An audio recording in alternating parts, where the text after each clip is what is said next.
All right, so it should be pushing about 258 in horsepower. Is it? And then 350 something in torque. God dog.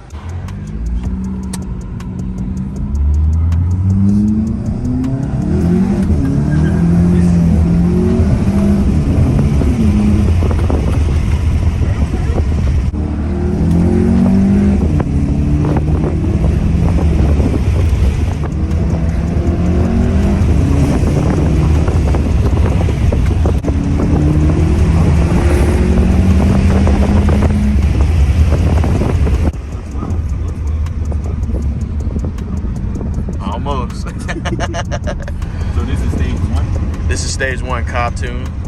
So can you switch to 2 or you need to know? I can switch to 2, but I was advised to get the intake first.